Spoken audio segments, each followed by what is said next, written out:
Pronto. Pessoal, o seguinte,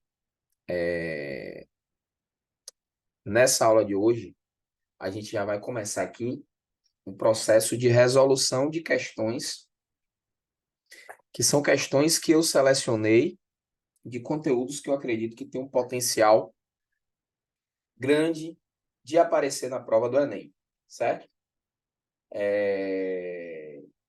Curiosamente, só tem uma questão do Enem aí nesse bolo.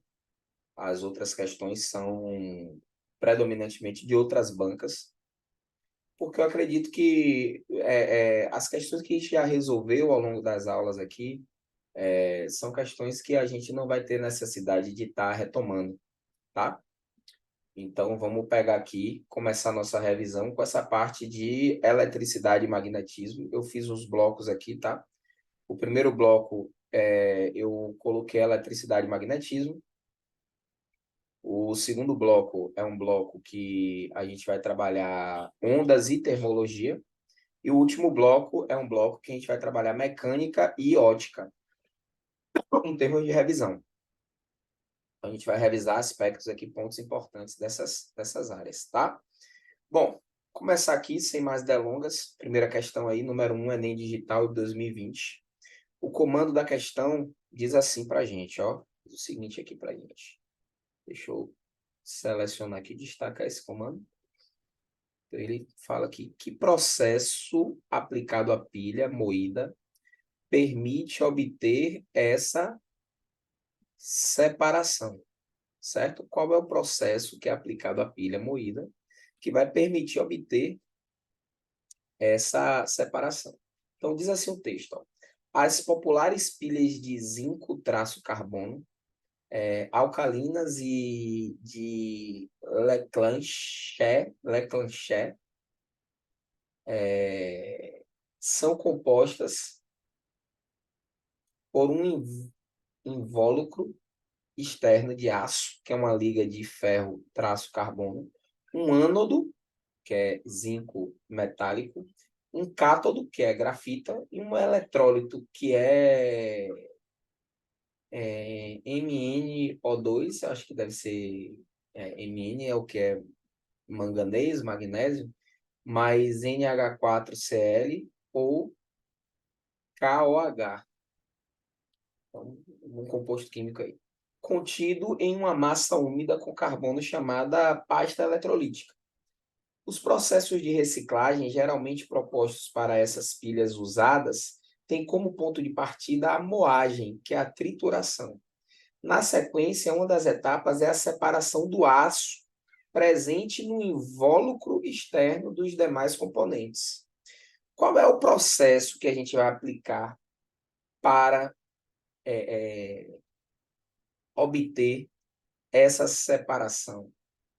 Vamos usar a catação manual, ação de um eletroímã, calcinação em um forno, fracionamento por densidade, dissolução do eletrólito em água. Então, qual processo vamos utilizar para conseguir separar? O que é que a gente quer separar? A gente quer separar o aço. Então, é importante a gente frisar aqui, ó, qual é o objeto de separação. Separação é do aço. Aí, quando você lê aqui, pessoal, do que o aço é feito de uma liga ferro-carbono. E o ferro, vamos lembrar? O ferro, ele é um metal o quê? Ferromagnético. Ele é um metal ferromagnético. Certo? Então, por ser um metal ferromagnético, significa dizer que ele é fortemente atraído pelo ímã.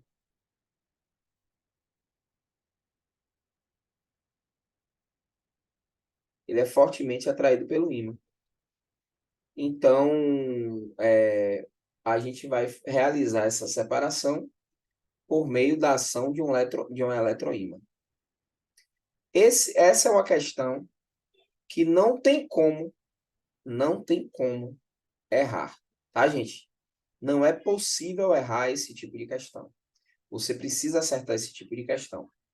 É questão que não vai ter como mesmo você falhar, errar nesse tipo de questão. Então, a gente vai ter isso aí, certo? Questão número 1. Querem perguntar alguma coisa? Se quiserem perguntar alguma coisa, a gente se manifesta, tá? Podem falar aí, se não, para dinamizar, eu vou partir logo para outra. Se vocês entenderam, ok. Se tiver alguma dúvida, pergunta, manda mensagem aí no chat, eu estou com o chat aqui aberto. E aí eu interajo com vocês, beleza? Vamos lá. Essa é uma questão que tipicamente poderia cair no Enem. Você tem um texto, suporte,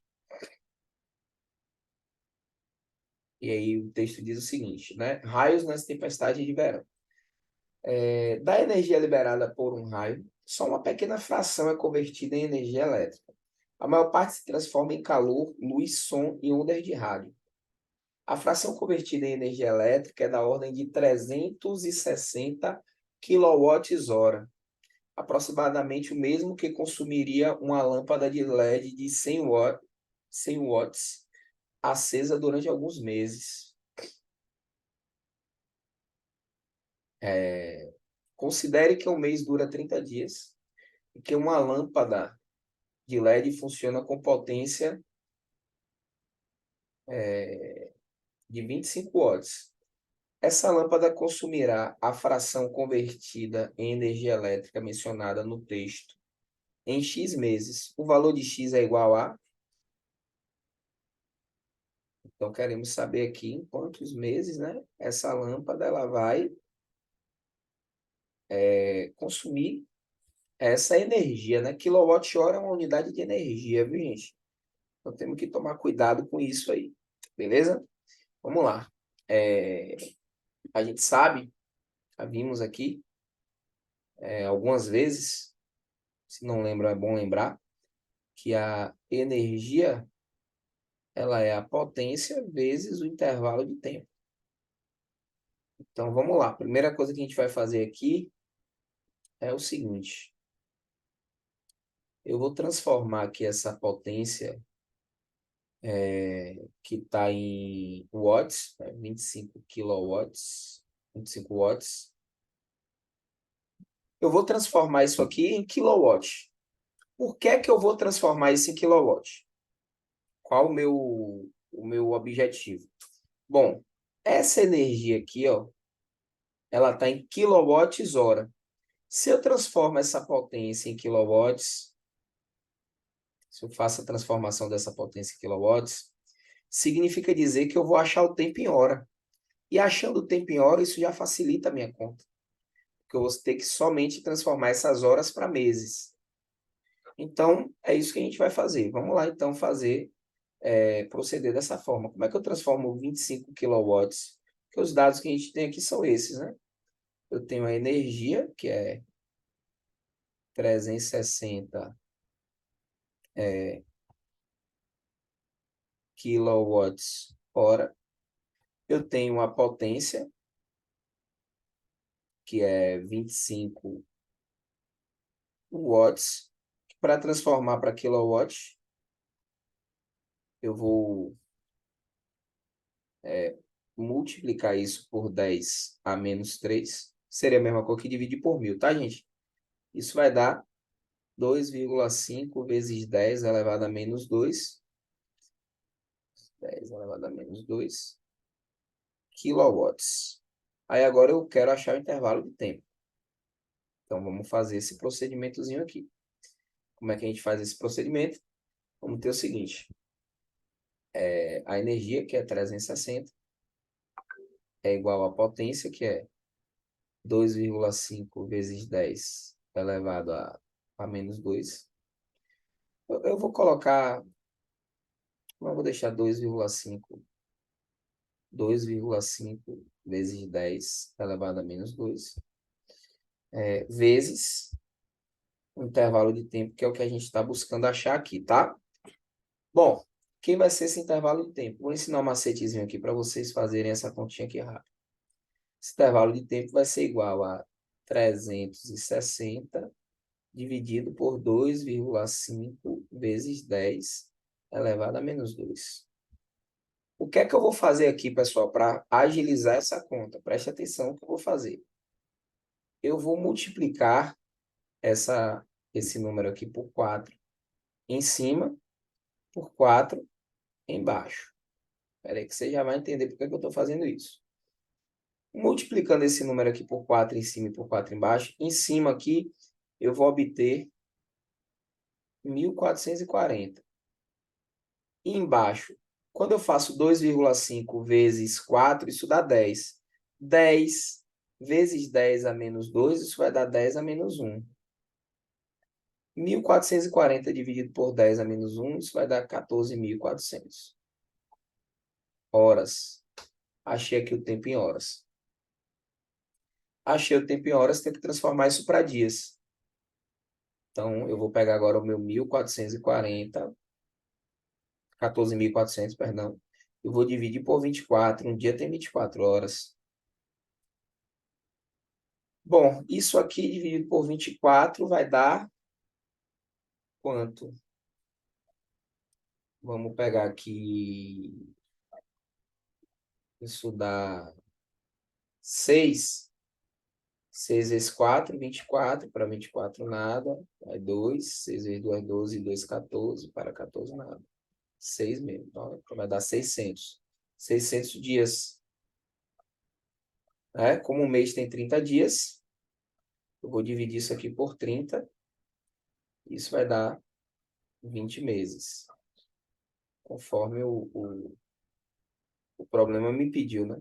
Então, a resposta correta é a letra B. Então, tá aí essa questãozinha aí resolvida, uma questão envolvendo energia, cálculo de energia elétrica. Isso é uma questão manjada na prova do Enem. O Enem gosta muito de cobrar esse tipo é, é, esse tipo de situação, certo? Vamos lá agora fazer a questão 3, que é a questão do ITA, gente. Aí vocês devem estar pensando assim, professor, a questão do ITA é, é uma questão do ITA. Vamos lá, ler essa questão. Vamos para o comando da questão, né? Vamos para o comando da questão. Vou destacar aqui o comando dessa questão. O comando, ó. Comandozinho da questão. Diz assim, ó, com base nessas considerações, o sistema entre o interior e o exterior da membrana pode ser representado pelos seguintes elementos de circuitos elétricos. Então, ó, tem as considerações, vamos ver as considerações que são feitas. Em vários ramos da ciência e da engenharia, sistemas de interesse são modelados por circuitos elétricos a eles equivalentes. Na biologia, por exemplo, a membrana de um neurônio é modelada por elementos de circuitos elétricos. Considere apenas as seguintes características. 1. A membrana neuronal é constituída de duas camadas de lipídios que separam os meios condutores intra- e extracelular por uma camada fina isolante. Então, você tem dois condutores que são separados, né?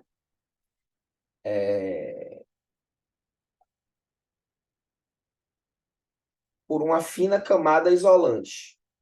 Dois condutores separados por um isolante no meio. 2. As proteínas que cruzam a membrana de um neurônio atuam como poros, canais iônicos não seletivos. Então, traz isso aqui. Aí eu quero saber, bom, isso aí que foi narrado, se assemelha ao quê? Resistores e fontes de um circuito conectados em série. Se você parar para analisar,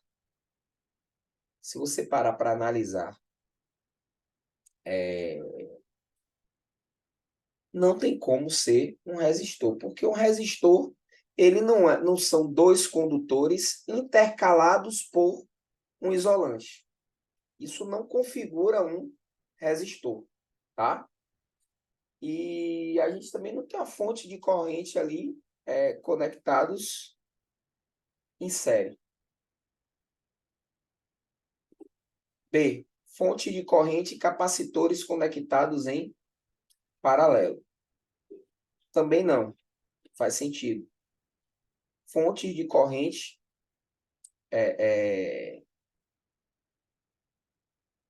e capacitores.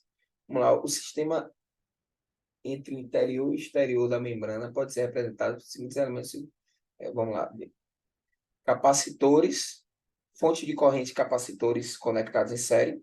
D. Resistores e capacitores conectados em série.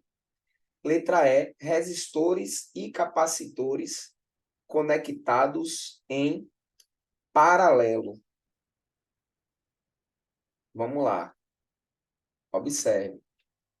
Eu tenho uma membrana neuronal, que ela é constituída de duas camadas de lipídios que separam os meios condutores intra e extracelular por uma fina camada de isolante.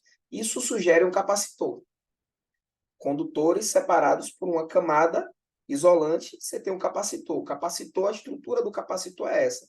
Você vai ter placas condutoras paralelas, por exemplo, e no interior dessas placas você vai ter um material isolante. Então, isso sugere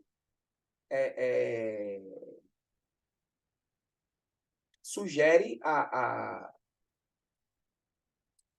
configuração de um capacitor. Aí ele diz ali, ó, as proteínas que cruzam a membrana de um neurônio atuam como poros, canais iônicos não seletivos. Essa ideia de canais iônicos, as proteínas cruzando a membrana, né, sofrendo algum tipo como se a membrana fosse um condutor, isso dá uma ideia de um resistor elétrico, né? Assemelhando-se à carga elétrica cruzando o resistor elétrico. A proteína seria o equivalente à carga elétrica, aí, né? E a membrana seria a estrutura de um resistor elétrico sendo atravessado por essas proteínas. Então, você tem aí a ideia, né? Essa ideia. Só que quando a gente analisa aqui, ó, a gente analisa aqui a imagem, você percebe que a imagem ela sugere uma ideia de você ter aqui os caminhos lado a lado, né? Caminhos lado a lado. Essa ideia de caminhos lado a lado é uma ideia de uma associação que pode ser vista como uma associação em paralelo. Então, a alternativa que vai estar correta aqui, que vai satisfazer corretamente essa proposição desse comando, é a ideia de resistores e capacitores que são conectados em paralelo. Então, a nossa E, resposta aqui professor, foi... Pois aí é, você pode explicar de novo? É porque eu não entendi a relação da membrana com a eletricidade. Eu fiquei meio perdido. vamos lá, vamos lá. Observe. É muito comum, primeiro você tem que entender qual é o propósito, o objetivo dessa questão. É muito comum você tentar representar um modelo biológico usando um circuito elétrico, certo? Isso é uma coisa comum na ciência. A gente utilizar circuitos elétricos para tentar representar um modelo biológico, certo? Bom, e aí o que é que acontece? Você vai ter aqui o seguinte, você tem duas características aí da membrana de um neurônio, certo? Duas características da membrana de um neurônio. Primeira característica é que essa membrana do neurônio ela é constituída de duas camadas de lipídio que separam os meios condutores intra e extracelular por uma fina camada isolante. Então, essas duas camadas de lipídios, se eu não me engano, essas camadas de lipídios são chamadas de bainha de mielina. Não tenho certeza, não. Mas acho que são bainhas de mielina. Você tem o seguinte, ó. Você tem materiais condutores. O que você tem é o seguinte, que ele está sugerindo. você tem aqui, ó, as camadas de lipídio. Não sei se vocês estão vendo aqui, observando essas camadas de lipídio, uma lado a lado da outra, que separa o meio intracelular do meio extracelular. Então, ó, aqui é uma camada, primeira camada, segunda camada de lipídio. Isso separa o meio intracelular do meio extracelular, certo? Então, e ele diz que esses meios são, o intra e extra, são meios condutores. Então, qual é na física um elemento de um circuito elétrico que tem essa característica de você ter condutor, isolante no meio e condutor? Isso é o que configura um capacitor elétrico. Condutor, isolante no meio e condutor. Isso fica claro nessa proposição 1, ó, porque ele fala o seguinte, que você tem camadas de lipídio que separam meios condutores intra e extracelular por uma fina camada isolante. Então, você tem condutor, isolante, condutor. Que, nesse caso aí, os meios condutores estão representados pelo interior e exterior da membrana, né?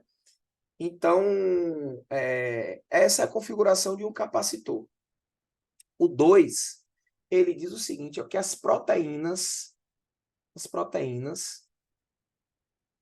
cruzam a membrana de um neurônio, e cruzam a membrana de um neurônio, atuam como poros, canais iônicos não seletivos.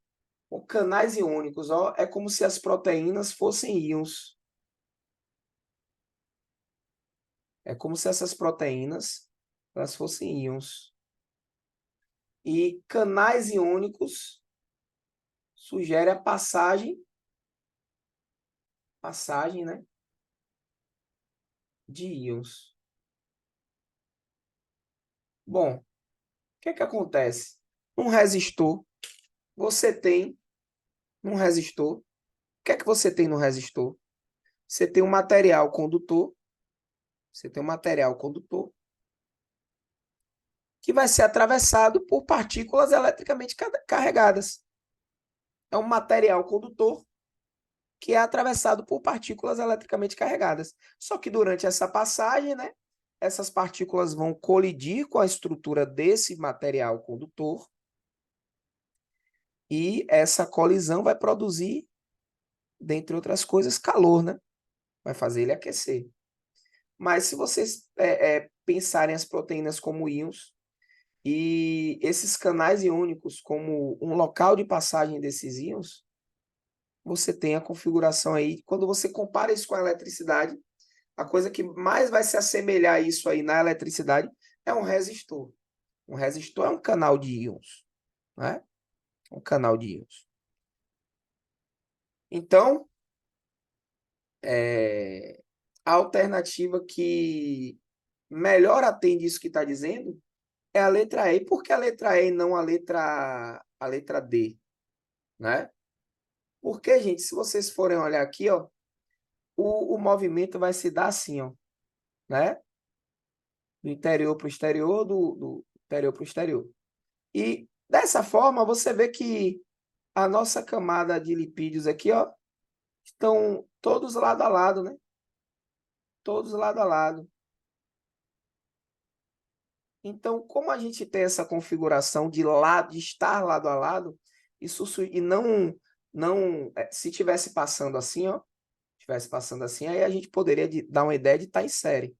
Mas como eles estão lado a lado, você tem essa passagem transversal, a gente vai ter que essa é uma associação que se assemelha mais com uma associação em paralelo do que com a associação em série. Ok? Entendi, obrigada.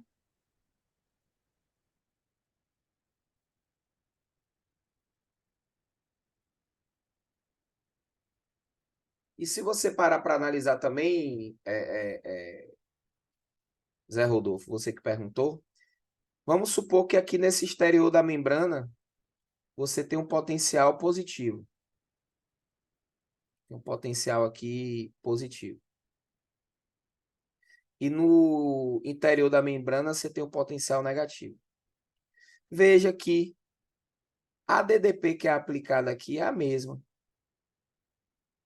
Então, se todos os elementos do circuito são submetidos a uma mesma DDP, isso sugere também que esses elementos estão em paralelo, porque numa associação em paralelo, o que eles compartilham em comum é a DDP. Se eles estivessem sendo submetidos a uma mesma corrente, aí a gente poderia sugerir também a ideia de série, certo? Então, resposta correta aqui, letra E. Aqui, ó, letra E. 4.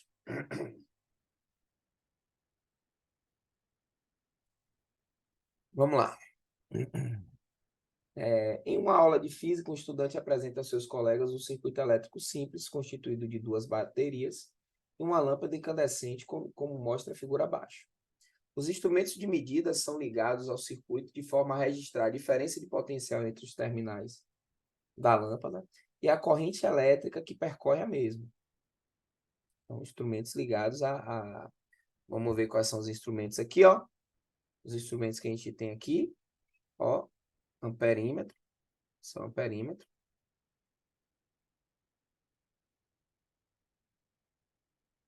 Que está ligado em série com a lâmpada, e o voltímetro,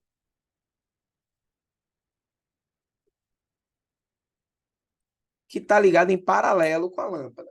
Lembrando que o amperímetro é um instrumento que é usado para medir corrente elétrica, você liga ele sempre em série, no trecho que você quer efetuar a medida, e o voltímetro é um aparelho que é usado para medir DDP, voltagem, e você liga sempre ele em paralelo aos pontos que você quer efetuar essa medida. Considerando que a força eletromotriz de cada bateria é de 12 volts, a resistência interna de cada uma é de 1 ohm e a resistência da lâmpada é de 2,5 ohms, conclui-se que o amperímetro e o voltímetro ligados ao circuito registram, respectivamente, os valores de... Bom, galera, eu tenho uma associação aqui de baterias. Eu tenho uma associação de baterias. E vejam aqui, ó, que essas baterias estão associadas da seguinte forma, ó. Se eu disser que aqui esse fio vermelho é o polo positivo, o fio verde vai ser o polo negativo.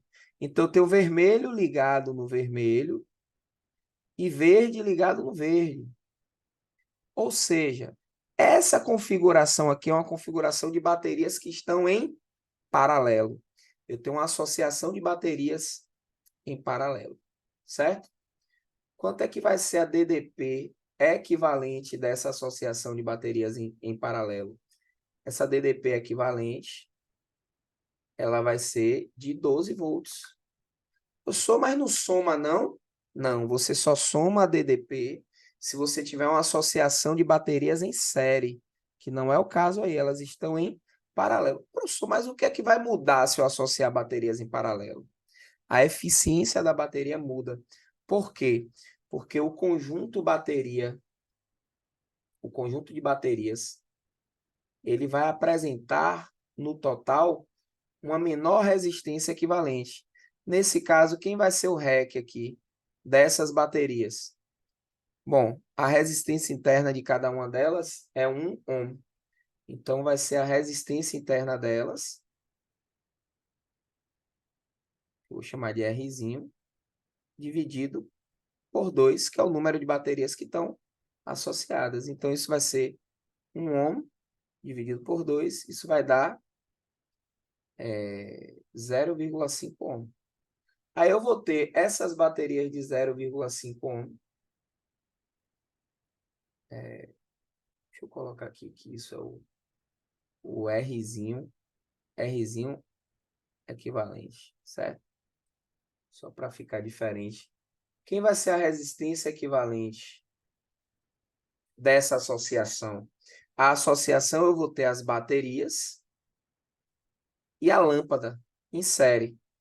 Então, eu vou ter 0,5, que foi o REC das duas baterias, mais 2,5, que é a resistência da lâmpada. Isso vai dar 3 volts. E o que a gente quer é o que é marcado pelo amperímetro e também o que é marcado pelo voltímetro. Então, vamos lá, ó. Começando pelo amperímetro. Então, a corrente, que é marcada pelo amperímetro, vai ser igual a DDP dividido pela resistência. Então, isso vai ser 12 sobre 3. Então, a corrente que é marcada é de 4 amperes. Bom, qual é a DDP medida pelo voltímetro? Outra coisa que a gente quer saber. Quanto vale essa DDP medida por esse voltímetro? Bom, essa DDP medida pelo voltímetro, vou chamar de U', vai ser a resistência da lâmpada vezes a corrente que atravessa a lâmpada. A resistência da lâmpada é 2,5. E essa corrente é 4 amperes, já que a lâmpada está em série com a bateria. Então, isso vai dar 2,5 vezes 4, isso vai dar 10 volts.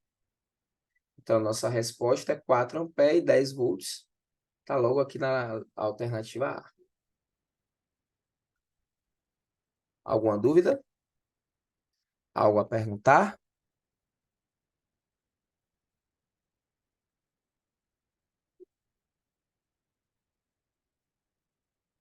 Alguma coisa para perguntar? Podem perguntar, viu, gente? Fique à vontade. Se não forem perguntar nada, a gente vai seguir aqui o nosso baile para poder agilizar nosso processo de resolução. E se tiver, pode perguntar também que a gente responde. Vamos lá, então. 5.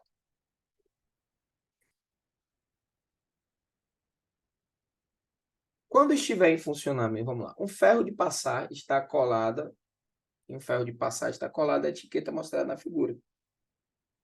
E traz especificações técnicas do aparelho. O Enem adora isso, viu, gente? Você analisar essas especificações técnicas de um aparelho, né? Isso é uma coisa que o Enem ele vai cobrar com uma certa recorrência. Quando você olha aqui, ó, tem que saltar aos seus olhos duas informações específicas. Primeiro, ADDP. Segundo, a potência. Né? Aqui você tem uma frequência. Por que essa frequência? Porque a rede é alternada. Ela vai alternar 60 vezes por segundo, né? A frequência de 60 Hz. Bom, vamos lá então. Eu quero saber, quando estiver em funcionamento com as especificações indicadas na etiqueta, esse ferro de passar será percorrido por uma corrente elétrica de intensidade. Então, vamos lá, ó. A gente sabe que a potência é igual a corrente vezes a DDP. A potência elétrica é 1.200. Isso é igual a corrente elétrica vezes a DDP, que é 120. Essa corrente elétrica vai ser igual a 1.200 dividido por 120. Então, essa corrente vai ser 120 dividido por 12, ela vai ser de 10 amperes. Então, a alternativa correta aí, da letra D. Questãozinha um pouco mais fácil, né? Questãozinha um pouco mais objetiva, mais direitinho. Essa 6 aqui, ó. Vamos lá.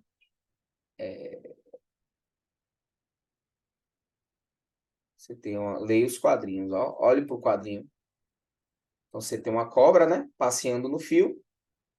Aí o passarinho pegou... E tem um passarinho, né? Aí o passarinho pegou e desceu para o fio de baixo. Aí a cobra pegou e foi descer para o fio de baixo também. Só que ela ainda estava conectada ao fio de cima. Perceberam aí a malícia já? Notaram a malícia da coisa? Ela passou para o fio de baixo, mas ela ainda estava conectada no fio de cima. Então a malícia mora aí. Essa malícia mora aí. Vamos ver o que é que vai acontecer. Quando ela fez isso, ó, na última tirinha aparece o passarinho lá de boa, nada aconteceu com o passarinho. E a cobra, uma imagem de como se estivesse eletrocutada. Ai, esqueci o nome. Vamos lá. Podemos afirmar corretamente que no primeiro quadrinho a cobra é eletrocutada porque o seu serpentear age como uma resistência elétrica, impossibilitando a passagem de corrente elétrica por seu corpo. Gente, isso aqui está muito falso. Por que está muito falso? Porque primeiro que o choque é um efeito da corrente. Lembre, ó, o choque elétrico, choque elétrico,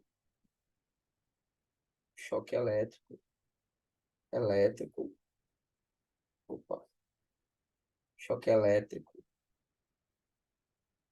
Ele é chamado de efeito fisiológico da corrente. Efeito fisiológico da corrente. O choque elétrico é chamado de efeito fisiológico da corrente, certo?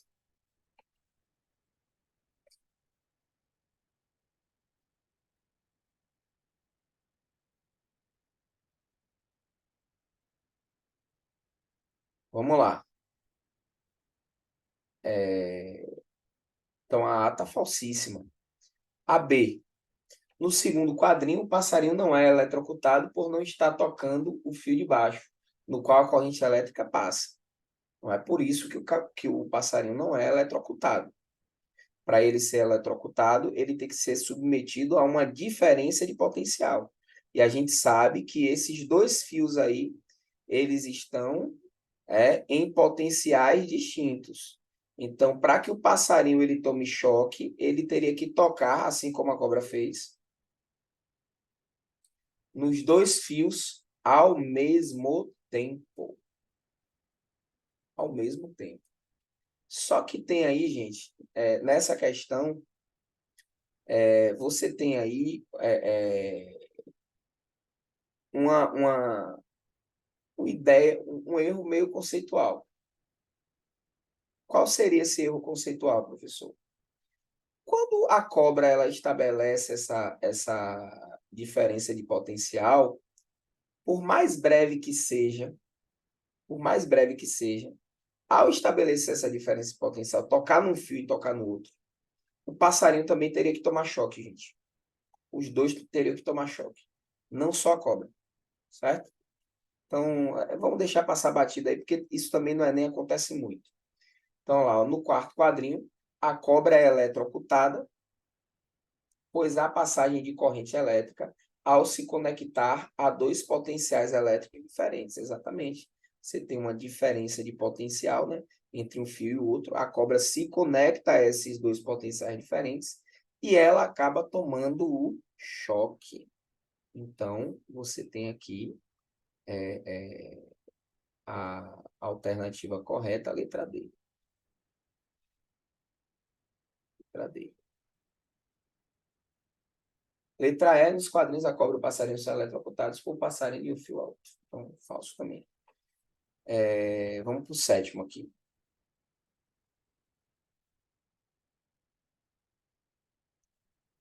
O sétimo. Então, sabendo se, vamos lá, tem-se um circuito elétrico composto por uma fonte de tensão e três lâmpadas iguais, L1, L2 e L3, ligadas nesse circuito como apresentado na figura. L1, L2, L3, ok. Sabendo-se que a fonte fornece uma tensão constante, que todas as lâmpadas acendem quando a fonte está ligada, assinale a alternativa que apresenta a afirmação correta sobre este caso. Letra A. Quando a fonte de tensão está ligada, todas as lâmpadas acendem, porque a corrente elétrica que percorre cada uma é a mesma. Como são lâmpadas idênticas, gente, tem a mesma resistência. Então, o que é que acontece? Quando você liga essa DDP aqui, que eu vou chamar de U, vai surgir aqui uma corrente elétrica, que eu vou chamar de I. Essa corrente elétrica aí atravessa a lâmpada 1, Só que quando ela chega nesse nó aqui, ela vai se dividir entre a lâmpada 3 e a lâmpada 2. E ela vai se dividir em partes iguais. Então, I2 vai ser I sobre 2 e I3 vai ser também I sobre 2. Logo, qual é a conclusão? Quando a fonte de tensão está ligada, todas as lâmpadas acendem, isso é verdade, mas a justificativa de que isso acontece porque a corrente elétrica percorrida em cada lâmpada é a mesma, isso está falso. Tá? Essas lâmpadas são percorridas por correntes elétricas diferentes. Então, essa A está falsa. B. Quando a fonte de tensão está ligada, todas as lâmpadas acendem porque a tensão que percorre cada uma é a mesma. Bom, isso também é mentira. A tensão só vai ser a mesma nas lâmpadas L2 e L3. Por quê? Porque L2 e L3 estão em paralelo. Estão submetidos a uma mesma tensão. Mas a tensão sobre L1, por exemplo, vai ser diferente. Então, essa afirmativa aí, ela está falsa na letra B. Letra C, a tensão das lâmpadas L2 e L3 é a mesma e é metade da tensão da lâmpada L1. Bom, gente, como L2 e L3 vão estar associadas em paralelo, né? A resistência equivalente delas, quando você faz essa associação de L2 e L3, vai ser R sobre 2, que é a resistência de cada lâmpada, R sobre 2. Essa é a resistência equivalente. Logo, isso implicará que a DDP destinada a esse trecho do circuito, de fato, será metade da DDP destinada à lâmpada L1, certo? Então, essa letra C ela está verdadeira. Se você tiver dúvidas, para você não ficar com essa dúvida na sua cabeça, atribua valores. Vamos atribuir valores aqui. Por exemplo, eu vou dizer que essa lâmpada ela tem 100 volts. Essa DDP é 100 volts. Vou dizer que essa resistência aqui é uma resistência de... deixa eu ver aqui. O valor aqui de resistência.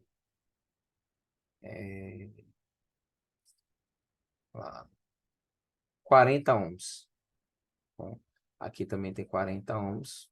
Eu vou colocar esse aqui 120 volts. Isso aqui também tem 40 ohms. Certo? Então, o que é que vai acontecer? L2 em paralelo com L3, isso aqui vai dar um RP, né? Uma resistência equivalente aqui de um RP, que vai ser de 20 ohms. 40 paralelo com 40, você vai ter 20 ohms. Bom, aí você vai ter 20 ohms em série com 40. Então, o REC desse circuito vai ser quanto?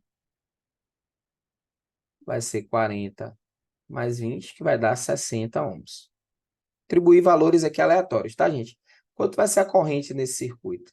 Vai ser 120, que é a DDP, dividido pelo REC, que é 60. Isso vai dar 2 amperes. O que é que vai acontecer aqui, ó? Tá passando por aqui 2 amperes, ó, de corrente, 2 amperes. Quando chega nesse nó aqui, você tem 1 ampere vindo para cá. Você vai ter aqui 1 ampere vindo para cá. E você vai ter aqui 1 ampere também. 1 ampere vindo para cá. Certo? Aí fica fácil, né? Aí fica fácil. Você resolver isso aqui fica de boa. Se você parar para analisar, ó, quanto é a DDP que é consumida pela lâmpada L1. Se eu quiser saber essa DDP aqui da lâmpada L1. DDP de L1, vou chamar de U1. U1 vai ser 40 vezes 2, ou seja, 80 volts. O que é que vai sobrar aqui para L2 e L3 que estão em paralelo? Se a daqui ficou com 80 volts, o total é 120, então o 2 vai ser 40 volts. Veja que 40 é metade de 80. Então, é exatamente o que está dizendo na letra C, né? A tensão nas lâmpadas L2 e L3 é a mesma, que é 40 volts, elas estão em paralelo, né? E é o do... Calma. E é a metade da tensão na lâmpada L1. De fato, 40 é metade de 80. Então, ao atribuir valores, vocês conseguem resolver essas questões que são questões literais. É uma alternativa, tá, gente? Se você tem dificuldade de usar a sopinha de letras, uma alternativa é essa aí. A gente vai fazer essa questão 3, mas antes da gente fazer essa questão 3, eu vou beber uma aguinha, viu, gente? Que a garganta deu uma secadinha. Volto já 1 minuto. Não saiam daí.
Voltei, gente.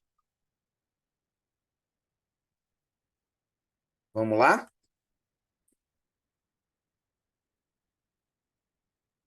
Vamos lá.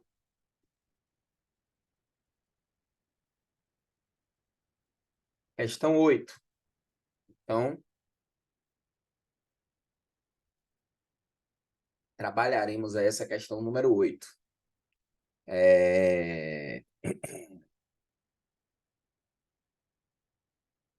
Os marcapassos cardíacos são aparelhos criados para o tratamento dos distúrbios de ritmo do coração. Além disso, os marcapassos podem ser utilizados para ressincronizar o coração. Quando há uma diferença no tempo de contração das câmeras do coração, ventrículos direito e esquerdo, acho que seria câmaras, né? Mas tudo bem, câmeras, ele botou câmeras ali, mas eu acho que seria correto, seria você usar câmaras. Vamos lá. Poxa, deixa eu botar aqui um negócio. Let's go. Quando há uma diferença no tempo de contração das câmaras do coração, acontece o distúrbio que chamamos de dissincronismo dos ventrículos. Isto faz com que o coração perca potência e efetividade de contração de maneira importante.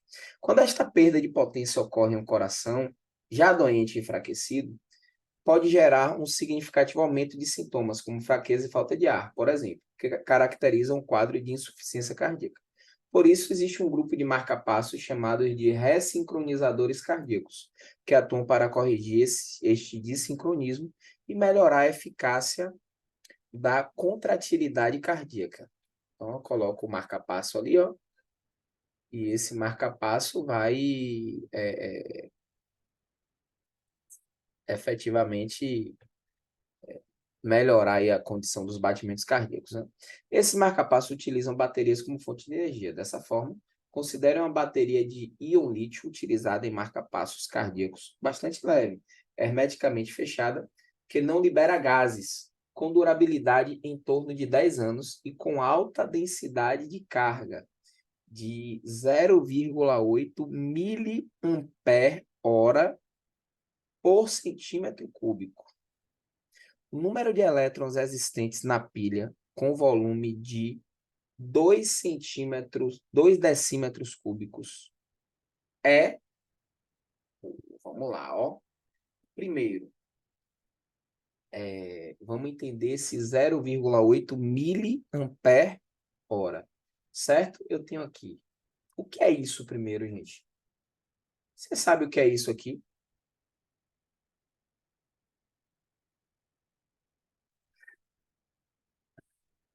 Precisamos entender o que é isso primeiro. Vamos começar com 0,8 miliampere-hora. O que significa isso? O miliampere-hora, se você não sabe, fique sabendo agora, passe a saber agora. Isso é unidade de carga elétrica. Isso é unidade de carga elétrica.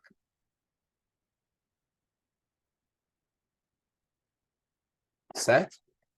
Isso é unidade de carga elétrica. Só que no SI, carga elétrica ela é medida em Coulomb. Então, vou passar aqui de miliampere-hora para o Coulomb. Não é difícil fazer essa transformação. Como é que a gente vai fazer? Vamos lá, o mili, prefixo mili, isso equivale a 10 a menos 3. O ampere, né? O ampere, o Azinho aqui de ampere, isso significa Coulomb sobre segundo. Então, eu tenho miliampere, é 10 a menos 3 Coulomb por segundo. E a hora? Uma hora é 3.600 segundos. Ó, corto segundo com segundo aqui. 3.600 vezes 10 a menos 3, isso vai dar 3,6 Coulomb. Então, a gente tem que a cada... que é o hora, né? Hora agora, faltou hora aqui. Então, a gente vai ter o seguinte, que a cada 1 miliampere-hora, a gente vai ter uma carga de 3,6 Coulomb. Como é 0,8 miliampere-hora, então a gente vai ter que multiplicar esse 0,8 por esse 3,6. Então, 0,8 vezes o 3,6. 3,6 vezes 0,8. Eu gosto mais de fazer a conta assim. Isso vai ficar 6 vezes 8, 48. Não, 4. 3 vezes 8, 24. E 4 dá 28. 28. Então dá vírgula duas casas, 2,88. Então a gente vai ter a seguinte informação que a gente vai extrair disso aqui. Vai ter que a cada 1 centímetro cúbico, a gente tem uma carga acumulada de 2,88 coulombs. Como ele quer em 2 decímetros cúbicos, quanto é 2 decímetros cúbicos? Vamos descobrir isso aqui agora. Ó. Vamos dizer o seguinte. Eu sei que 1 decímetro... Olha como você faz isso aqui fácil. 1 decímetro, isso equivale a 10 centímetros. Mas eu quero decímetro cúbico. Então, eu vou elevar isso aqui ao cubo. De um lado e do outro. Então, eu vou ter que 1 decímetro cúbico. Isso equivale a 10 ao cubo centímetro cúbico. Ou seja, eu multipliquei isso por 1.000.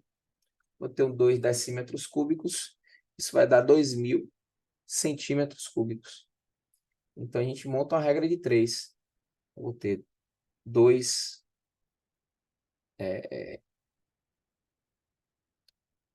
vezes 10 a terceira centímetros cúbicos.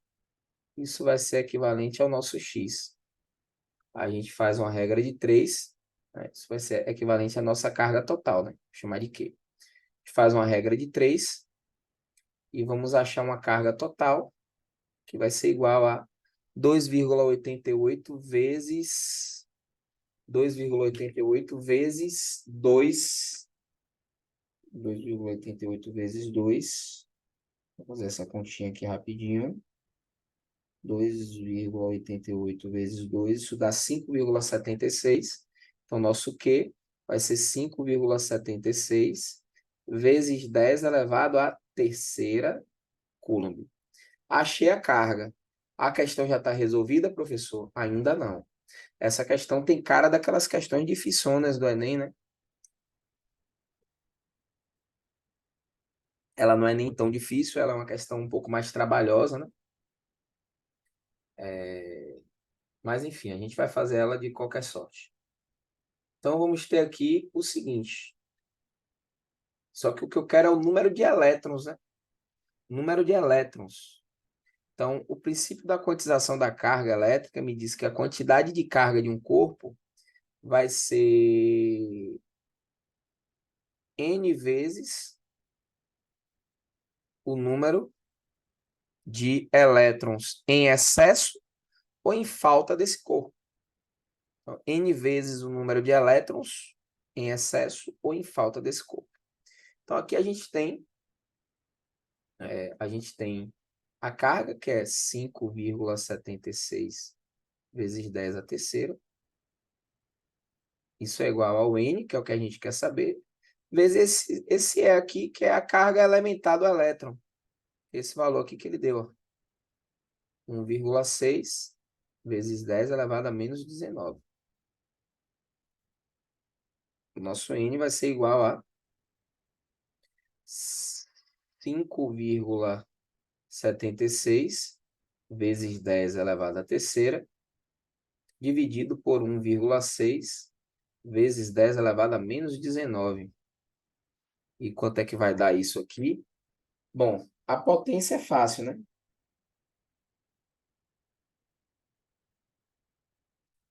5,76 dividido por 1,6, isso dá 3,6 vezes 10 elevado à potência. Vai ser 3 menos 19, fica 3 mais 19. 3 mais 19, isso dá 22, né? 22 elétrons.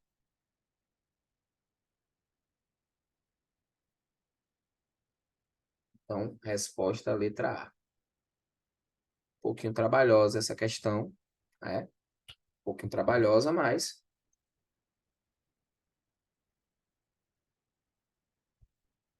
Aí, resolvida. Resolvida. Dúvidas? Se não tiver dúvida, a gente vai seguir o baile, viu? Vamos passando para a próxima. Aqui é não para, não para, não para, não. Vamos ver a 9 aqui agora. Vamos ver essa 9.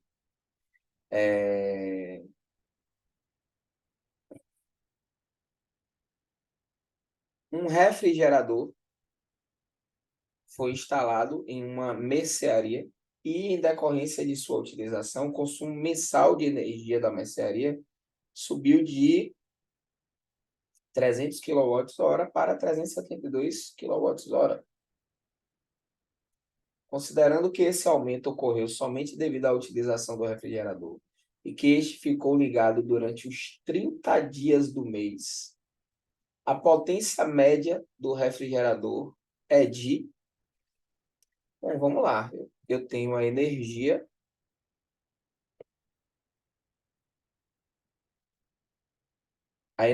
referente ao refrigerador.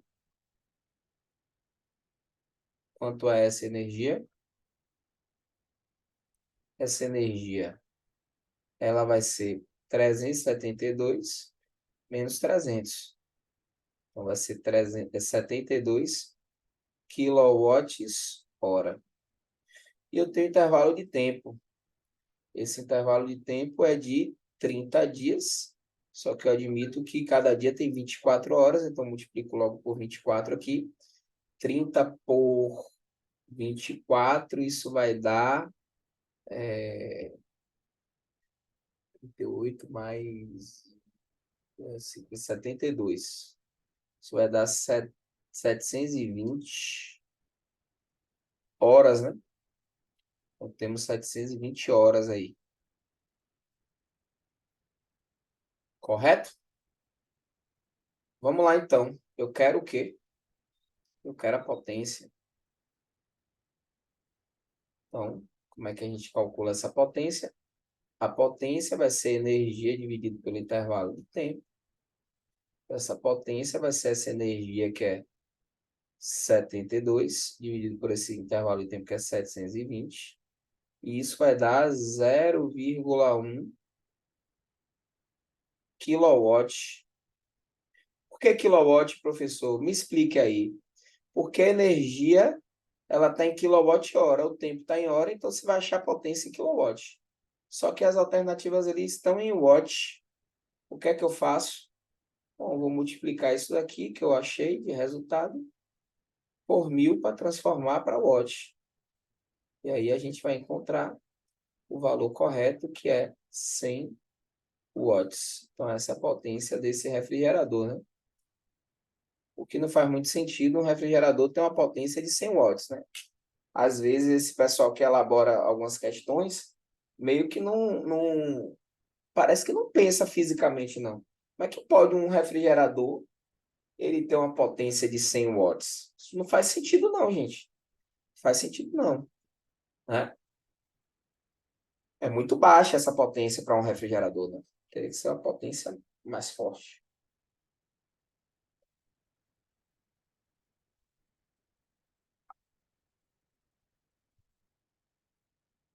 Vamos nessa. Questão 10. Vamos para a 10ª.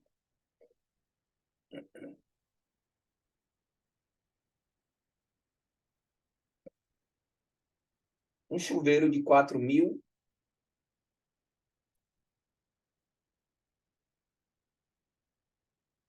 chuveiro de 4.400 watts de potência e 220 volts para fornecer a mesma potência em uma instalação residencial de 110 volts, deve ter sua resistência interna associada a um resistor.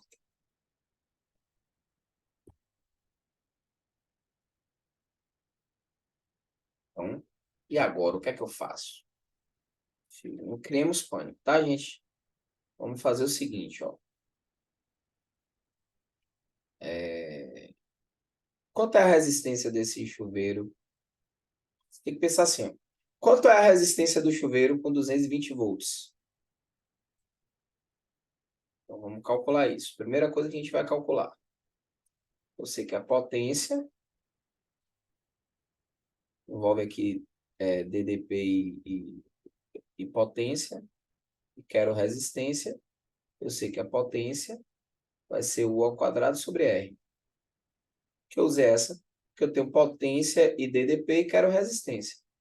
Por isso que eu estou usando essa fórmula. Então, a potência, 4.400. O ao quadrado, que é 220 ao quadrado, sobre o R. A gente vai fazer aqui o seguinte, ó, para facilitar a nossa conta. 4.400. 4.400. Isso aqui é a mesma coisa que 220 vezes 20. 4.400 é a mesma coisa que 220 vezes 20. E aqui eu tenho 220 ao quadrado, que é 220 vezes 220, dividido por R. Ó, eu posso cortar um 220 desse com esse. Eu fiz essa conta com esse objetivo. Posso cortar esse zero com esse zero aqui. Aí eu vou passar o R para cá multiplicando. Vai ficar assim, ó. 2R igual a 22. Então, R é igual a 11 ohms. Então, a resistência do chuveiro elétrico nessas especificações aí que ele deu é uma resistência de 11 ohms. Agora eu vou fazer o seguinte, a outra conta agora vai ser a seguinte, vou usar até um verde aqui. Quanto é que tem que ser a resistência elétrica? Quanto é que tem que ser a resistência elétrica para a nova situação? Aí vamos lá. Vou usar a mesma fórmula. É a mesma potência, 4.400, só que a DDP é 110 ao quadrado, vezes, sobre R. Aqui eu já vou fazer uma coisa um pouco diferente, ó. 4.400, né? 4.400, isso é 110 vezes 40. Isso vai ser igual a 110 vezes 110 dividido por R. Corto um 110 desse aqui com 110 desse, corto um zero desse aqui com zero desse. Então, o meu R vai ter que ser igual a 11 dividido por 4 ohms. Pronto. Aí, qual é a análise que você vai fazer? Desse valor aqui para esse valor aqui agora. O que é que houve com a resistência? Ela aumentou ou diminuiu? A resistência aumentou ou diminuiu? Diminuiu. Então, a associação que eu tenho que fazer é paralelo.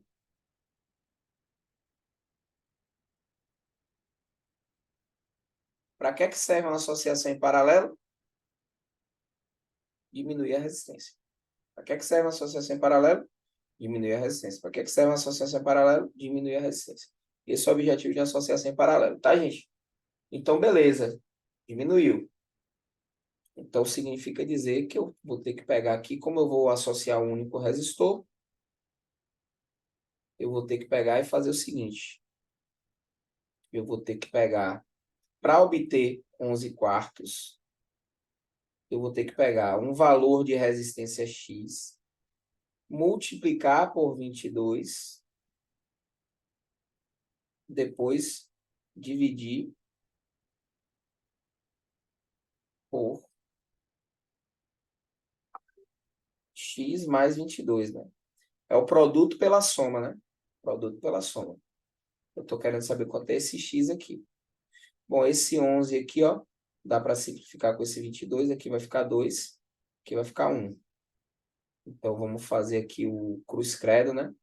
2x vezes 4 vai ficar 8x. 8x é igual a x mais 22. Então, vamos ter aqui, x, 7x é igual a 22. Então, x vai ser igual a 22 dividido por 7. Bom, 21 dividido por 7 dá 3. Então, 22 dividido por 7, a gente espera que seja um número um pouco maior do que 3, né? Um pouco maior do que 3. 21 dividido por 3, 7, 21. 22 dividido por 7.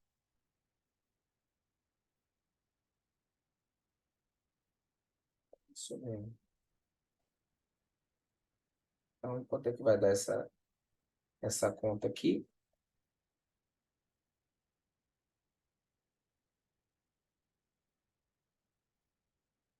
Isso vai dar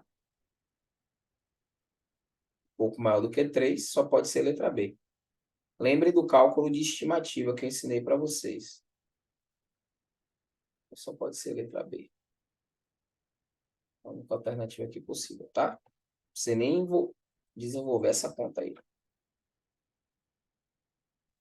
Cara do Enem também, isso, gente. Questão 10 é muito a cara do Enem. 11. Vamos lá fazer a questão 11.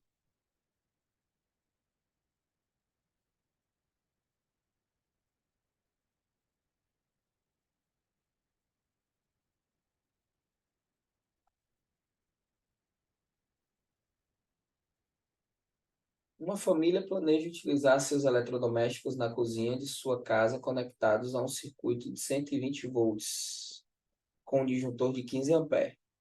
Eles possuem uma cafeteira de 850 watts, um air fryer de 900 watts, um forno de micro-ondas de 1.200 watts e um forno elétrico de 1.900 watts. Quais desses aparelhos podem ser operados simultaneamente sem desarmar o disjuntor?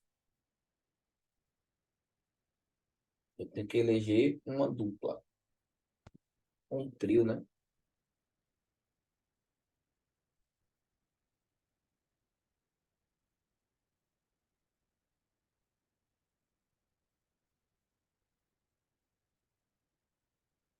Simultaneamente sem desarmar o disjuntor. Bom, essa questão pode parecer difícil, mas ela se torna fácil se a gente fizer o seguinte, ó. A gente pensar na seguinte lógica, né? Obviamente que os que têm maior potência combinados não pode ser a resposta correta. Eu vou ter que combinar aí os que têm menor potência, né? Vou ter que combinar aí os que têm menor potência. Então, tranquilamente, a gente parar para analisar aqui essa questão com frieza, a gente não precisa nem fazer um cálculo. Não precisa nem fazer um cálculo. Por que, professor, a gente precisa nem fazer um cálculo? Porque, simultaneamente, os aparelhos de menor potência, eles são o mínimo que você pode ligar junto para que o negócio funcione, sem desarmar o disjuntor. Porque se eu fizer qualquer combinação diferente dessa, provavelmente vai desarmar o disjuntor, já que eu não posso ter mais de uma alternativa certa, gente. Isso é raciocínio lógico. Eu tenho quantos aparelhos aí? Cafeteira, airfryer, forno, micro-ondas, forno, micro-ondas e forno elétrico. Tenho 4 aparelhos. Pense bem, eu tenho 4 aparelhos. Se eu combinar os dois de menor potência, obrigatoriamente essa combinação dos dois de menor potência tem que ser a resposta correta, se houver nas alternativas. Porque se não for a resposta correta, Então, a questão tem mais de uma alternativa correta, então a questão tem que ser anulada. E aí, quando eu olho cafeteira e airfryer, são os aparelhos de menor potência. Então, se eu puder ligar eles dois juntos, o disjuntor ele não pode desarmar para esses dois juntos. Senão a gente não vai ter uma alternativa correta. Então, só pode ser cafeteira e airfryer, que é aqui a letra D. Ficou claro para vocês? A lógica disso aqui? Se os dois de menor potência juntos desarmarem o disjuntor, todos os outros juntos vão desarmar. Porque todas as outras combinações serão maiores do que a combinação desses dois juntos, que são os dois de menor potência. Ficou claro isso? Me digam aí, por favor, se ficou claro isso.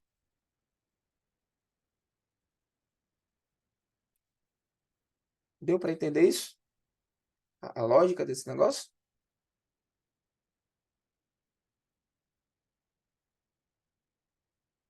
Beleza, beleza. Valeu, Zé Rodolfo. Vamos para a 12 aqui agora.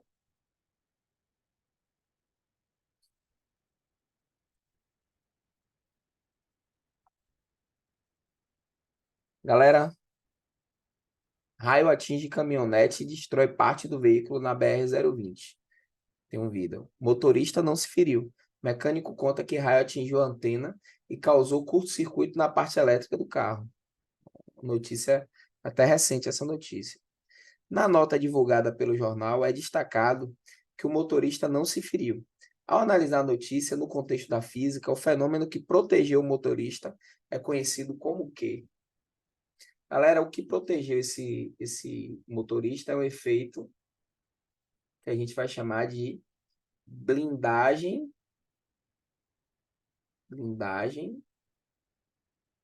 eletrostática.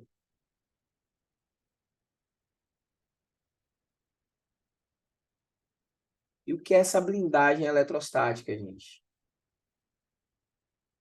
Essa blindagem eletrostática, ela garante que campos externos, campos elétricos, tá, gente? Campos elétricos externos,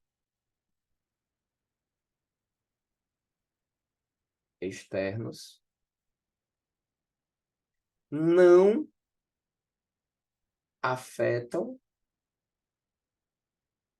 o interior de um condutor.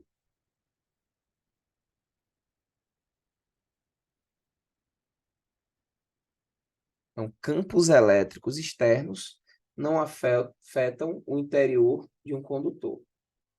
E a aplicação prática disso aqui é o que a gente vai chamar de gaiola de Faraday.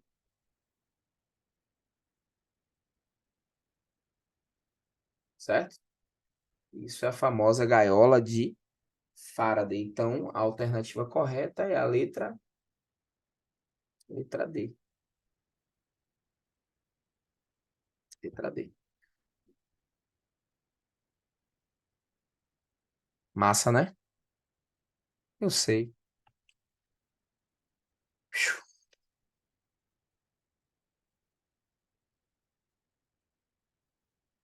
13.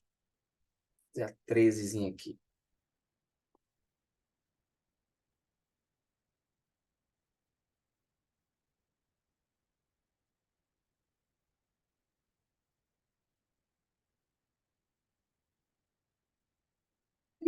Já sono às vezes já pega, né? Vamos aqui para 13. Ao se esfregar um bastão de vidro com um pano de lã, inicialmente neutros, ambos se eletrizam com cargas elétricas de mesmo valor, igual a mesmo valor absoluto, ou seja, em módulo, né? Igual a 3,2 vezes 10 a menos 13 coulomb, sendo que o bastão adquire carga positiva e o pano adquire carga negativa. Então, o bastão perdeu elétrons e o pano ganhou elétrons. Sabendo que o valor absoluto da carga elétrica do próton é igual à carga elétrica do elétron e vale 1,6 vezes 10 a menos 9, nesse processo ocorreu transferência de Gente, nunca tem transferência de próton em processo de eletrização. Anote essa observação. Nunca tem transferência de próton em processo de eletrização. Só tem transferência de elétrons, certo? E esses elétrons passam de quem para quem? Do que ficou positivo para o que ficou negativo. Então, aqui, ó, essa questão eu posso anular a letra C, porque não tem transferência de prótons. E eu posso anular também o seguinte: esses elétrons, eles foram transferidos. Quem foi que ficou negativo foi o pano, ó. Quem ficou negativo foi o pano. Então, pano ganhou elétron. Quem ficou positivo, o bastão. Então, o bastão cedeu elétrons. Então, é elétrons do bastão para o pano. Certo? Elétrons do bastão para o pano, e não do pano para o bastão. Então, você já elimina a letra A aqui, ó. Só pode ser. Na realidade, já dá para você eliminar a letra D também, porque a letra D diz que você tem transferência de 1 vezes 10 a sexta elétrons do bastão para o pano e 1 vezes 10 a sexta prótons do pano para o bastão. Aqui também afirma uma transferência de prótons. Você não vai precisar fazer nem conta. Nem conta você vai precisar fazer. Só sobra aqui para você marcar a letra B. Ó, que lindo. Que lindo. Não precisa nem fazer conta. Professor, se eu quisesse fazer a conta, como é que ficaria essa conta? Você vai ter que a carga é N vezes E. A carga é 3,2 vezes 10 elevado a menos 13. Isso é igual a N, que é o que você quer saber. 1,6 vezes 10 elevado a menos 19. Aí o nosso N vai ser 3,2 vezes 10 elevado a menos 13 e por 1,6 vezes 10 elevado a menos 19. O nosso N vai ser igual a 2 vezes 10 elevado a quanto? A sexta. Certo? E aí seria mesmo a letra B. Isso aí, gente. É uma questãozinha de boa, tranquila. 14. Dois balões negativamente carregados são utilizados para induzir carga elétrica em latas metálicas alinhadas em contato que inicialmente estavam eletricamente neutras. Você pega esses balões aí, ó, a imagenzinha aí, ó. O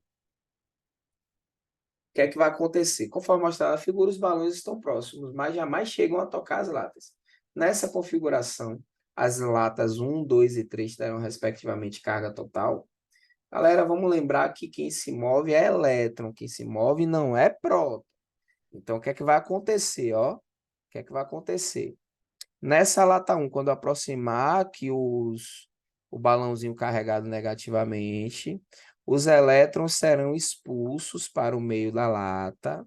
Então, eu vou ter no meio, no nosso meinho aqui dessa lata, carga negativa, e nessa extremidade aqui eu tenho carga positiva. Do lado de cá, a mesma coisa. Então, os elétrons sendo expulsos para o meinho ali, certo? O que vai acontecer é isso. Então, como é que vai ficar aí, né? Vou mostrar a figura dos balanços nessa configuração para saber quanto é a carga total nas latas, qual é a configuração e quanto é a carga total. Bom, gente, primeiro, vamos determinar aqui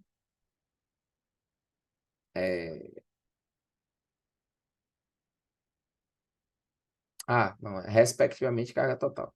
Carga de cada uma dessas latas. Então, o que é que vai acontecer? A lata 1 vai ficar com a carga positiva. A lata 2 vai ficar com a carga negativa. E a carga 3 vai ficar com a lata 3 vai ficar com a carga positiva. Então, analisando aqui essas eletrizações, só pode ser a letra D. Só pode ser a letra D. Vamos para 15. A figura a seguir apresenta dois condutores que se encontram isolados e separados. Possuem mesma área superficial, porém com dimensões diferentes. Certo? Os condutores são conectados por meio de um fio, até que ocorra o equilíbrio eletrostático e, posteriormente, o fio é retirado. Qual a configuração que apresenta a distribuição das cargas elétricas nos condutores após o equilíbrio eletrostático? Então, você vai ter uma redistribuição, né? Você colocou ali dois ali em contato, né? Só que o que é que vai acontecer, gente? Ó, nesse balão aqui, ok, você tem uma distribuição de carga homogênea. Ele é oval aqui, você tem uma distribuição homogênea. Toda vez que você tiver, ó, algo pontiagudo, sempre leia a ponta da seguinte forma. Observe o que eu vou lhe dizer. Sempre leia a ponta como concentração de carga. Então, pessoal, vocês vão poder dizer sempre que você tiver uma ponta, um corpo pontiagudo, que nessa ponta há uma concentração de carga elétrica. E essa concentração de carga elétrica, ela torna o campo elétrico nas regiões próximas dessa ponta mais intenso, mais forte. Chamamos essa ponta de poder das pontas, tá? É por isso que você não deve usar um guarda-chuva numa tempestade de raios. É por isso que você não deve se abrigar embaixo de uma árvore numa tempestade de raios. É por isso que você deve evitar ficar em pé numa tempestade de raios. Por quê? Porque numa região de ponta você tem um maior acúmulo de carga e é uma região que vai concentrar uma maior energia, né? Inclusive, numa tempestade de raios, isso vai atrair um raio, né? Vai tender a atrair um raio. Então, em qual das configurações aí a gente tem concentração de carga nas pontas? Na região de ponta. Veja que no primeiro balão a distribuição está muito parecida, né? Mas aquela em que a gente visualiza a concentração de carga numa ponta é justamente a da letra A, que é o que a gente vai marcar aqui. Letra A. Então, questão 15, letra A. Vamos para a 16. Com relação ao campo magnético gerado por um ímã, analise os itens abaixo e marque a opção correta. Ao se quebrar um ímã, cada pedaço irá formar um ímã de dois polos cada um. Isso é verdade? Isso é verdade, porque você não separa os polos de um ímã. Não existem monopolos magnéticos, né? Os polos de um ímã estão localizados exatamente nos seus extremos. Os polos de um ímã estão localizados em seus extremos. Isso é falso. Por quê? Porque os polos do ímã vão ser metade de cada ímã, né? Então, metade do ímã é polo norte, outra metade é polo sul. Você não tem polos somente nos extremos, né, do ímã. Então, isso aqui é falso. 3. A força de atração entre dois ímãs é maior quanto maior a sua distância. Isso também é muito falso. Ímãs vão se atrair mais fortemente quanto mais próximos eles estiverem. Então, vamos para... Bom, como a 1 tem que estar verdadeira, a 2 está falsa, a gente já anulou aqui a A. Vamos anular também aqui a C. A E também tem que estar falsa. A D também. Só sobra a letra B. Enquanto fora do ímã, o sentido das linhas de campo é do polo norte para o polo sul, exatamente. E dentro do ímã é do sul para o norte. É exatamente isso que acontece. Ok? Para 17 aqui. Alguma dúvida, gente? Vamos lá. Uma pessoa possui três ímãs com formato de barra. Os ímãs não possuem marcações indicando quais são os nomes dos polos. Sabendo-se somente que nas extremidades mais afastadas de cada ímã estão o polo norte e o polo sul, essa pessoa então joga um pouco de limalha de ferro na região dos ímãs e observa as linhas formadas pela limalha. Na imagem está representada essa situação.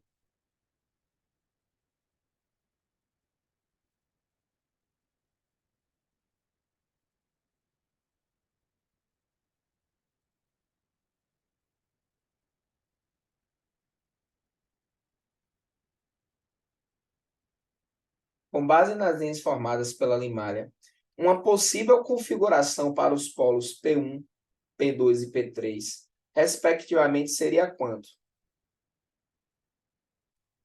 Vamos lá, gente, ó.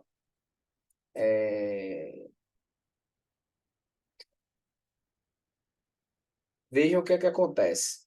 Isso aqui, ó,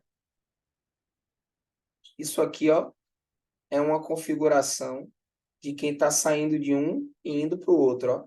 Saindo de um e indo para o outro. Então, P1 e P3 são opostos. P2 e P3 também serão opostos. Ó.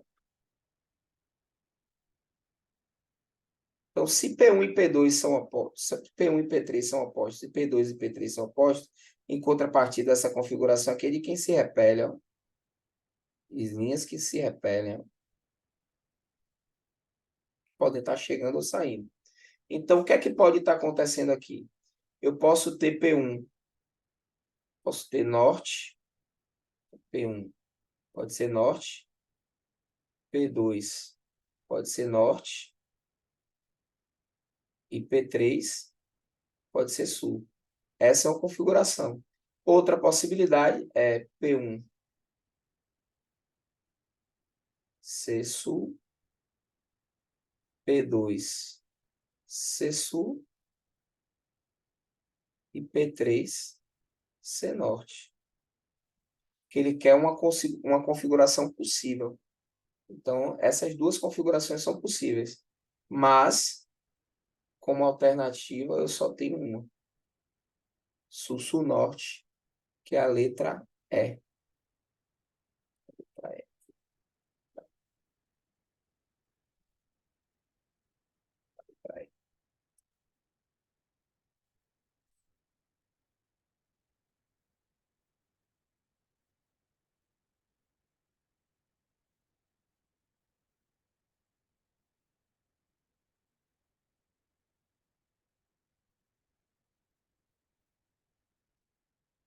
Bom, essa questão aí, gente, 18 é uma questão clássica. Uma carga é lançada, Q é lançada com a velocidade vertical V, perpendicularmente a um campo magnético. Ó. Então, você tem que ver o ângulo entre o vetor velocidade e o vetor indução magnética é de 90 graus. Se esse ângulo entre o vetor velocidade e o vetor indução magnética é um ângulo de 90 graus, a carga só pode estar descrevendo, desprezando a gravidade, ela só pode estar descrevendo um movimento circular e uniforme. Tem que ser esse MCU, certo? Vetor velocidade perpendicular ao vetor carga, MCU. Não tem para onde correr, gente. Não tem para onde correr. 19, diz a noiva que o padre já vem. Então, façamos aqui a questão 19.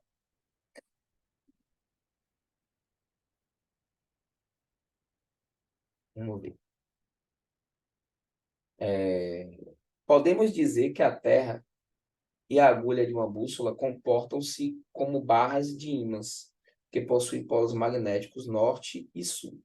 Na figura a seguir, o polo norte magnético da agulha da bússola aponta de forma aproximada para o polo norte geográfico. Vamos ler aqui que esse polo norte geográfico, gente, ó. Esse polo norte geográfico terrestre, ele é o sul magnético. E o polo sul geográfico, em contrapartida, vai ser o norte magnético do planeta Terra. Então, dessa forma, podemos concluir que o polo sul magnético da agulha da bússola aponta para o polo norte geográfico terrestre, aproximadamente? Não, né? Quem aponta para o norte geográfico é o polo norte magnético da bússola, não o polo sul. O texto diz isso aí, inclusive. Isso aqui está falso. B. O polo sul magnético da agulha da bússola é atraído pelo polo sul magnético da Terra. Então, o polo sul magnético da bússola é atraído pelo polo sul magnético da Terra. Não, não. Ele é repelido. Sul com sul é repulsão, não atração. C. O polo sul magnético da agulha da bússola aponta para o sul geográfico terrestre, aproximadamente. Exatamente, porque o sul geográfico é o norte magnético. Então, ele vai apontar aproximadamente para esse sul geográfico. C. D. O polo norte magnético da agulha da bússola aponta para o sul geográfico terrestre, aproximadamente. Isso é falso, né? O polo norte magnético da agulha da bússola, ele aponta para o polo norte geográfico, né? Que é o sul magnético da Terra. E os polos magnéticos da agulha são atraídos pelos polos magnéticos terrestres de mesma denominação. Não, gente. Polos iguais se repelem, polos opostos se atraem. Então, a letra E está falsa também. E a 20. Um elétron penetra com velocidade horizontal em um campo magnético de indução vertical e uniforme. Com base nessa informação, pode-se concluir que a trajetória do elétron ela é o quê?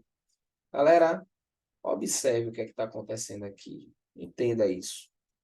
O campo magnético, o elétron vem com a velocidade horizontal. E aí ele adentra um campo magnético que vai ser o campo magnético vertical. Quanto é o ângulo entre V e B? É um ângulo de 90 graus. Se é um ângulo de 90 graus, o movimento que eles descrevem, que a partícula descreve, o elétron descreve, tem que ser um movimento circular. Logo, a trajetória tem que ser uma trajetória circular.